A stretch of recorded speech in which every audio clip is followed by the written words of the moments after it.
Hi, I'm Scott Harris, the Harp Guy San Diego. I've had the website theharpguy.com for over 20 years. I recently converted to playing the MIDI harmonica, the DM48 by Lekholm Instruments. I decided to share my learning experiences on the DM48 in terms of how to best configure it and to use its features to best optimize my ability to play the DM48 proficiently as quickly as possible in the styles of music that I like to play.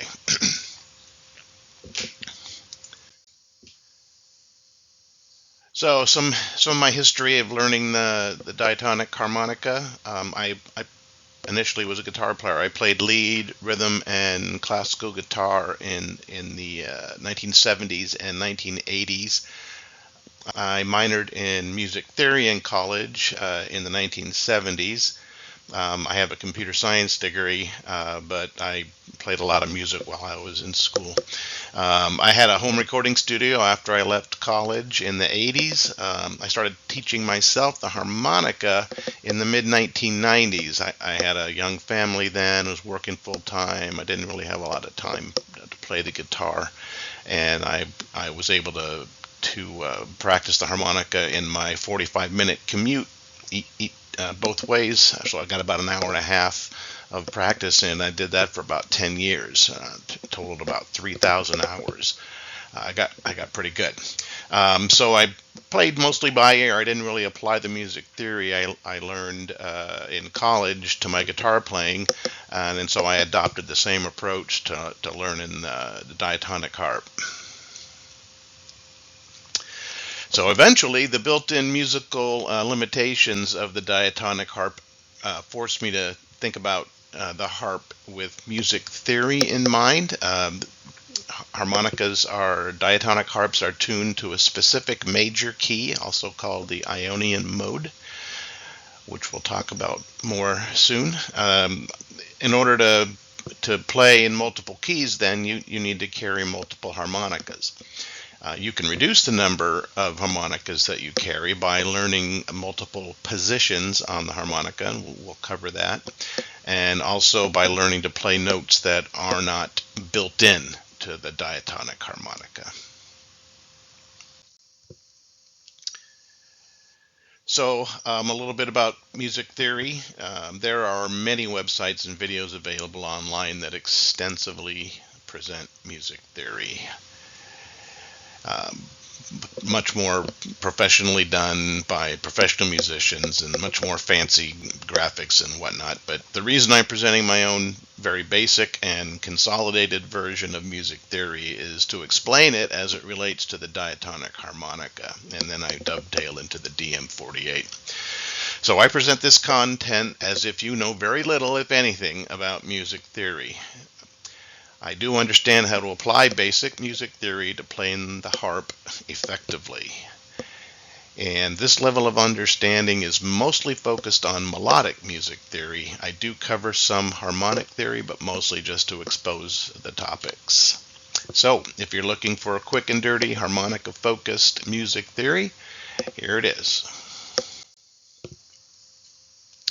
Back to the harmonica for a moment. There are two methods for playing notes that are not built into the diatonic harp. There's standard reed bending and something called overblows and overdraws. Standard reed bending, this bend causes the note to go lower, so reed bending produces flatted notes. This method is facilitated by supergluing thin pieces of plastic over the reed plate holes. They're about 3 millimeters wide, so they're little thin things. They call these valves. This improves the airflow and control and allows all the reeds to bend. And I chose this method. So moving forward, the focus will be on using flatted notes to achieve the non-built-in notes. Now, overblows and overdraws, on the other hand, are a technique that causes the note to go higher. So overblowing and overdrawing produces sharp notes. This method requires very tight tolerances in the gap between the reed and the reed plate hole. Uh, one of the premier players of overblowing is Howard Levy, and back when I first started looking into this, Howard had Joe Filisco. Was another prominent harmonica player, and he was very technical, and he did all the gapping for Howard Levy's harps. And I tried doing it. It was really tough, and I kind of thought that it was going to be too much effort to keep harmonicas properly adjusted, so I went with the standard reed bending. So there are 3 places on the diatonic harmonica where diatonic notes are missing. Here are the notes on a C major diatonic harp. You can see the notes here, and they're arranged in this fashion on a diatonic harp. You can have the notes C, D, E, F, G, A, and B. Now, there's some missing notes there. You can see the F between the blow for the hole 2 and the draw for the hole 2. It goes from E to G. Hole 1 goes from C to D. They're right next to each. C, D are right next to each other. E to G, the F is missing. So you have a draw bend to bend that G down to an F on hole 2 draw. Right. Similarly, there's an A missing on hole 3. So you need to bend that B, that draw B, down to an A in order to cover the note A in the C scale. And then everything else in the middle octave there, it's all the notes are there. And then when you get to the top octaves, hole 7, you see the C, D, E, F, G, A, and then there's no B. So in this case, you're blowing C for the 10 hole, and then so you need to bend that down. So this is a blow bend. The other 2 were draw bends. This one is a blow bend, and you bend that down to the B to get that note. And so why was it done this way? Well, it was done to accommodate playing chords, which is one of the predominant uses of the harmonica back when it was first invented.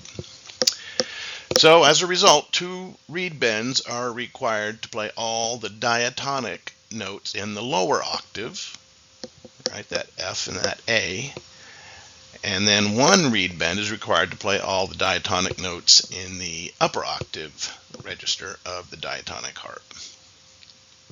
That's a total of 3 bends required to play all the diatonic notes on a 10-hole diatonic harp. 2 draw bends, 1 blow bend.